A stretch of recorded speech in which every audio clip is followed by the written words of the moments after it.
चला मित्रांनो, तुमच्यासाठी एक जबरदस्त फोन आणलेला आहे. 10,000च्या खाली जर का तुम्हाला गेमिंग करायची असेल ना, तर तुम्ही नक्की इन्फिनिक्स हॉट 65G प्लस या फोनकडे बघू शकता. आता या बॉक्सच्या वरतीच लिहिलंय बिल्ट फॉर गेमिंग, म्हणजे परफॉर्मन्स ह्याचा ऑब्व्हियसली चांगला पाहिजे. पण तुम्हाला सांगा, एक दोन गोष्टी या फोनमध्ये अशा आहेत ज्या आपण जनरली 15-18,000च्या फोनमध्ये दिसत नाहीत. 10,500चा आहे पण इफेक्टिव्ह इंट्रोडक्टरी ऑफर धरून 10,000च्या खाली येतो. आणि 10,000च्या खाली बिल्ट फॉर गेमिंग म्हणजे थोडं आश्चर्यच वाटतं. परफॉर्मन्स कसा आहे, त्याचा कॅमेरा कसा आहे, बाकी बिल्ड कशी आहे, सॉफ्टवेअर फीचर्स काय, सगळं काही सांगणार आहे. अजून एक गोष्ट इंटरेस्टिंग आहे बरं का, 10,000च्या खाली हा काही गोष्टी AI मध्ये अशा देतो ज्या दुसऱ्या फोनमध्ये नाही आहेत. आणि अशाही काही गोष्टी देतो ज्या असत्या चांगल्या तर बरं झालं असतं. सगळं काही सांगणार आहे. त्याआधी जर का पहिल्यांदा आला असाल, सबस्क्राईब करायला विसरू नका, बेल आयकन वाजवा. टेक कम्युनिटी वाढवायची आपल्याला, Marathi tech community. So do it right now. अजून स्लो झाली आमची ग्रोथ, जरा पुश करा. Alright, built for gaming, high speed LPDDR5X RAM. 10,000च्या खाली कुठला फोन आहे जो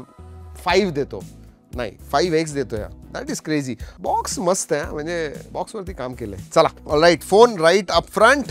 ठीक आहे, अजून काय? मराठीवरती अनबॉक्सिंग करायला मजा येते, पण काही म्हणा, इट इज फन. मला कळत नाही, डायमेन्सिटी चिपसेट आहे पण ह्याच्यामध्ये लायसन्स बाय क्वालकॉमचं एक असं आलेलं आहे, काय ते का टाकले माहित नाही. एनिवेज, चला, युजर मॅन्युअल आणि वॉरंटी कार्ड वगैरे आहे. ओ, केस इज हार्ड केस आहे.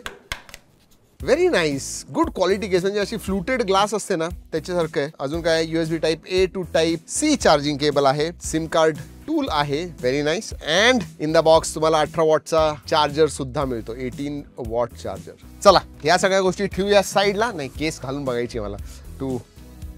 आणि हेच ठेवूया साईडला. Okay, hot 65G plus drop test करणार आहे मी. पांडा ग्लासचं प्रोटेक्शन येतं. Oh, not bad. पण मित्रांनो, मला हे कळत नाही, ह्याच्यामध्ये ना म्हणजे मेन प्रायमरी सेन्सरच आहे, बाकी डेप्थ सेन्सर असेल, पण 3 कॅमेरा असं दाखवलेलं आहे. असं करण्याची गरज नाही आहे, पण ठीक आहे. ओके, दिसायला चांगला आहे बरं का. प्राइसच्या मानाने इट इज क्वाईट गुड.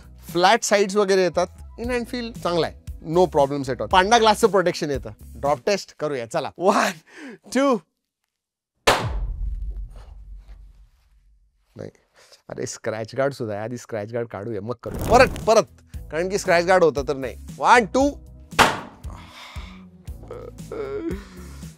पाडून बघा ना, आमच्या टेबलाला भोकं पडली आहेत. 1 2. टेबलकडे मी आधी बघतो, मग फोनकडे बघतो.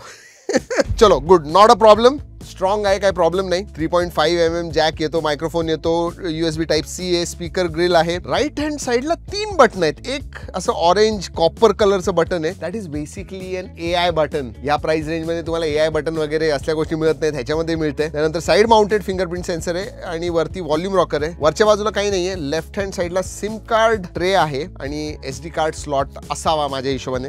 ते निघ बाबा. हायब्रिड सिम कार्ड स्लॉट येतो, म्हणजे एक तर तुम्ही एक सिम कार्ड किंवा SD कार्ड वापरू शकता किंवा 2 सिम कार्ड वापरू शकता. ह्याचं वजन म्हणायचं झालं ना, 188 ग्रॅम, 192 ग्रॅम, 192 ग्रॅम्स. मराठीमध्ये अनबॉक्सिंग केली की इतकं ॲक्युरेट आहे. 192.3 ग्रॅम्स आहे. म्हणजे जनरली हिंदीमध्ये आम्ही करतो ना, तर माझं 5-6 ग्रॅमनी इकडे तिकडे होत असतं, पण this one is accurate. Excellent, I am very happy. चला, बाहेरनं बघितलेलं आहे, आता आतनं बघूया. पण एक गोष्ट सांगू का, कधी तुम्ही असंच चालू करत असाल तर चुकून AIचं बटन दाबताल आणि तुम्ही थांबताल किंवा चालू होईल. नाही, हे एक एक्स्ट्रा बटन असल्यामुळे थोडी सवय लागेल, तोपर्यंत तुम्हाला वेळ लागेल. पण जर का डिस्प्लेबद्दल सांगायचं झालं तर 6.7 इंचचा 120 हर्ट्जचा HD+ IPS LCD डिस्प्ले येतो. 700 निट्स पीक ब्राईटनेस आहे, 560 निट्स टिपिकल तुम्हाला मिळेल. म्हणजे तुम्ही 12 वरनं कमी जास्त केलं तर तेवढा मिळेल. And I think again for this price range it is okay. Display सांगायचं झालं तर साईडचे बेझल्स, वरचं बेझल जे ॲव्हरेज साईजचं म्हणेन. चिन थोडी मोठी आहे, but again you have to look it from price range perspective. So aspect ratio वगैरे ठीकठाक आहे. व्ह्यूइंग अँगल्स चांगले आहेत त्या मानाने. या क्वाईट गुड. IPS LCD आहे, पण व्ह्यूइंग अँगल्स वगैरे चांगले आहेत, नो प्रॉब्लेम्स. जर का स्पेसिफिकेशन सांगायचं झालं तर हा येतो डायमेन्सिटी 7020 या प्रोसेसरवरती. LPDDR5X रॅम टाईप येते आणि UFS 2.2 स्टोरेज टाईप येतं. बेस व्हेरियंट 6128चा आहे आणि 6GB ऑब्व्हियसली व्हर्च्युअल रॅम वगैरे येते, पण 6128 व्हेरियंट आहे. त्याची प्राईस 10,500 आहे. 500 रुपयाची तुम्हाला इंट्रोडक्टरी ऑफर्स मिळतात, त्यामुळे 9999 ह्याची प्राइस होते. 5200 mAhची बॅटरी आहे, 18 वॉट चार्जिंग आहे. जर का मी अंतुतू स्कोअरचं सांगायचं झालं तर 5.5 लाख वगैरे देईल. गेमिंगसाठी आम्ही फ्री फायर खेळून बघितलं, BGMI वगैरे खेळून बघितलं. इन्फिनिक्स क्लेम करतं 90 FPS. बायपास चार्जिंग वगैरे तुम्हाला मिळतं, त्यामुळं म्हणजे तुम्ही जर का खेळत असाल, फुल तुम्हाला परफॉर्मन्स पाहिजे असेल तर बॅटरी नाही, तुम्ही बायपास चार्जिंग वापरा, it will be much better. तसं आम्ही याच्यावरती CPU थ्रॉटल टेस्ट सुद्धा रन केली, 89% येतं, सो गुड स्कोर. आणि thermals are also in check, म्हणजे जास्त गरम वगैरे होत नाही, तर त्या बाबतीत डेफिनेटली गुड. OS बद्दल इथे एक 2-3 गोष्टी महत्त्वाच्या सांगायच्या आहेत. XOS 15 येतं which is based on Android 15. अपडेट्समध्ये 2 वर्षाचे सिक्युरिटी अपडेट्स मिळतात, मेजर अपडेट्स नाही आहेत, तर ही गोष्ट लक्षात ठेवा. आणि तसं तुम्हाला OSचा एक्सपिरियन्स सांगायचं झालं तर क्लीन UI एक्सपिरियन्स मिळतो, पण याच्यामध्ये काही प्री इन्स्टॉल्ड ॲप्स आहेत जे तुम्ही अनइन्स्टॉल करू शकता. पण एक गोष्ट मला आवडली, over a period of time इन्फिनिक्सने त्यांचं सॉफ्टवेअर मच इम्प्रूव्ह केलेलं आहे आणि त्यामुळं क्लीन UI मिळतं. इनफॅक्ट इन्फिनिक्स तर बॉक्सवरतीच त्यांनी लिहिलं की 5 years लॅग फ्री एक्सपिरियन्स तुम्हाला मिळेल. आता तुम्ही भरपूर त्याच्यावरती काही करत असाल तर एखाद वेळेस इतकं जास्त लॅग फ्री मिळणार नाही, बट हा क्लेम करणं सुद्धा एक फार मोठी गोष्ट आहे माझ्या हिशोबाने. अजून एक गोष्ट आवडली, कस्टमायझेशन्स भरपूर तुम्ही करू शकता. हो, तुम्हाला आयकनचे शेप्स वगैरे चेंज करायचे, थीम्स वगैरे चेंज करायचे, वॉलपेपर्स, कस्टमायझेशन्स भरपूर आहेत अँड आय लाईक दॅट. आणि हो, याच्यामध्ये तुम्हाला डायनॅमिक बार वगैरे मिळतं, म्हणजे टायमर किंवा एखादा कॉल आलाय त्याचं नोटिफिकेशन वगैरे, it looks nice. Yes, so that is there. आणि एक मोठी गोष्ट आहे, AIचं बटन आलेलं आहे इथं आणि काहीतरी तुम्ही 35-36 ॲप्स इन्वोक करू शकता, म्हणजे कस्टमाइज बेसिकली त्याला करू शकता. की म्हणजे तुम्ही यूट्यूब भरपूर बघत असाल तर सर्च करण्याची गरजच नाही, सरळ तुम्ही यूट्यूब सर्च हे एक डिफॉल्ट त्याच्यावरती ठेवू शकता प्रेसवरती, आणि ते दाबलं की बरोबर यूट्यूब सर्च येईल. फॉर एक्झाम्पल कॅमेरा ओपन करायचा, आता डबल टॅपवरती आम्ही कॅमेरा ठेवलेला आहे, हे बघा कॅमेरा चालू झालेला आहे. सो असे कस्टमायझेशन्स आहेत. एवढंच नाही, हा मला वाटतं 10,000च्या खाली एकच फोन सर्कल टू सर्चला सुद्धा सपोर्ट करतो. I don't think many phones in this price range do that. बघूया आपण. आणि हो, यांचा फोलॅक्स असिस्टंट जो येतो, लॉंग प्रेस करायचं, व्हॉट्स द वेदर लाईक म्हटलं की लगेच उत्तर देईल. Folax is thinking. Farms is cloudy today. The high is forecast as 29 degrees Celsius. And the नाही 29 नाही, आमच्या इथं 25 डिग्रीचे टेम्परेचर, एकदम मस्त हिल स्टेशन सारखं आहे. पाऊस भरपूर पडतोय, पण हो ते असिस्टंट सुद्धा आहे. सो ओव्हरऑल UIच्या बाबतीत, OSच्या बाबतीत, फीचर्सच्या बाबतीत क्वाईट गुड. सेन्सर्सच्या बाबतीत सांगायचं झालं तर सगळे सेन्सर्स येतात.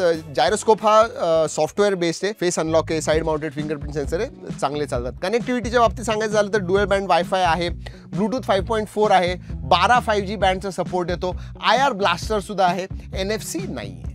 बाकीचे फीचर्स जर का सांगायचे झाले मित्रांनो तर तुम्हाला याच्यामध्ये स्टार व्हॅल्यू विदिन लिमिट्स आहेत. नोटिफिकेशन लाईट येतं, बेसिकली पुढे एक LED आहे, तर जेव्हा तुम्ही चार्ज करताय ना तेव्हा तुम्हाला ते दिसतं तिथं की चार्ज होतोय, तर नोटिफिकेशन लाईट आहे, काही प्रॉब्लेम नाही. FM रेडिओ, वाव FM त्यांचं जे आहे 3.5 mm आहे, त्यामुळे काहीच प्रॉब्लेम नाही. FM रेडिओ वगैरे सुद्धा आहे. आणि हो, पुढे जे LED आहे ना ते फ्रंट फ्लॅश म्हणून सुद्धा तुम्ही वापरू शकता. आणि हो, अजून एक गोष्ट, वाईड वाईन L1चा सपोर्ट आहे, म्हणजे HD+ स्क्रीन असूनही वाईड वाईन L1चा सपोर्ट दिलेला आहे, which I think is quite good. Multimedia सांगायचं झालं तर व्हिडिओ व्ह्यूइंग एक्सपिरियन्स ठीकठाक आहे. मोनो स्पीकर्स आहेत ज्यांची म्हणजे ऑडिओ जी साऊंड आहे, व्हॉल्यूम जे आहे ना ते थोडं अजून जास्त पाहिजे होतं, बट ओव्हरऑल डिसेंट मल्टीमीडिया म्हणजे. आणि हो, AIचे फीचर्स सुद्धा आहेत. AI wallpaper generator, AI call assistant, AI translator, आणि हो AI सबटायटल्स येतात, म्हणजे तुम्हाला एखाद्या वेगळ्याच लँग्वेजमध्ये बघत असाल आणि सबटायटल वेगळ्या लँग्वेजमध्ये पाहिजे ते सुद्धा मिळतं. तर AIचे सुद्धा फीचर्स आहेत. चला कॅमेराबद्दल बोलूया. आता हे 3 जे दिले आहेत त्याच्यामध्ये प्रायमरी सेन्सर जो आहे तो 50 मेगापिक्सेलचा आहे, ऑटो फोकस आहे, सो दॅट इज गुड. पण दुसरा जो आहे तो AI कॅमेरा नावापुरता असतो, आणि तिसरा जो आहे तो IR ब्लास्टर आहे. हो, असे ते 3 आहे, आणि पुढे 8 मेगापिक्सेलचा सेल्फी सेन्सर मिळतो, आणि ठीकठाक फोटोज येतात. व्हिडिओग्राफीमध्ये सुद्धा 2K 30 FPS फ्रंट आणि बॅक तुम्ही शूट करू शकता. तसे आम्ही वेगवेगळ्या कंडिशन्समध्ये फोटोज काढलेले आहेत, नक्की जाऊन बघा. G ड्राईव्हची लिंक देतो, जर का तुम्ही विचार करत असाल तर फोटोची क्वालिटी बघा. ह्या प्राईस रेंजमध्ये you don't expect too much, त्या मानाने मी म्हणेन डिसेंट कॅमेरा आहे. फीचर्सबद्दल सांगायचं झालं तर व्लॉग मोड आहे, AI कॅम मोड आहे, व्हिडिओ मोड आहे, पोर्ट्रेट मोड आहे, सुपर नाईट मोड सुद्धा आहे, म्हणजे लो लाईटमध्ये तुम्हाला काढायचे असेल, slow motion, time lapse, dual video, आणि AIGC पोर्ट्रेट मोड. हा AI जनरेटेड पोर्ट्रेट मोड, वेगवेगळ्या 3-4 ते ऑप्शन्स देतात, म्हणजे तुम्ही क्लोदिंग, हेअरस्टाईल वगैरे AIने जनरेट करून तुमचा पोर्ट्रेट मोड बनवू शकता. So that is there. Panorama, document, sky shop, features वगैरे आहेत. आणि हो 2x मध्ये तुम्ही पोर्ट्रेट शूट करू शकता, म्हणजे इन सेन्सर झूमच होतो तो, पण 2x पोर्ट्रेट आहे. आणि जसं आधी सांगितलं भरपूर फोटोज काढलेत, नक्की जाऊन बघा. केस घालून बघायची होती आणि दाखवायची होती. केस घातल्यावर अजून छान दिसतो तसं बघायला गेलं तर. Look at that. So looks nice मित्रांनो. हाच आहे Infinix Hot 65G plus. Overall प्राईससाठी 9999 या प्राईससाठी मी म्हणेन this is a decent offering. म्हणजे one of the top 2 performers in this price range. दिसायला वगैरे चांगला आहे, इन हँड फील चांगला आहे, डिसेंट कॅमेरा सिस्टम आहे आणि AI चे फीचर्स येतात इन्क्लुडिंग दॅट AI बटन. तर काही गोष्टींमध्ये डेफिनेटली हा मला वाटतं चांगला आहे या पर्टिक्युलर प्राइस रेंजमध्ये. आणि जसं त्या बॉक्सवरती लिहिलं आहे, गेमिंग जर का तुम्हाला पाहिजे असेल, तुमचं बजेट एकदम टाईट असेल, तर तुम्ही नक्की याच्याकडे बघू शकता, कारण की परफॉर्मन्स सेंट्रिक फोन आहे. तर चला मित्रांनो, या व्हिडिओमध्ये एवढंच. पण त्याआधी तुम्हाला सांगू दे की हा व्हिडिओ आम्ही इन्फिनिक्सच्या कोलॅबरेशनमध्ये बनवलेला आहे. पण जे काय मला वाटलं यूज केल्यानंतर, टेस्ट केल्यानंतर जे काय रिझल्ट्स आले तेच मी या व्हिडिओमध्ये तुम्हाला सांगितलेले. चला मित्रांनो, या व्हिडिओमध्ये एवढंच. पुढच्या व्हिडिओपर्यंत जय हिंद, जय महाराष्ट्र.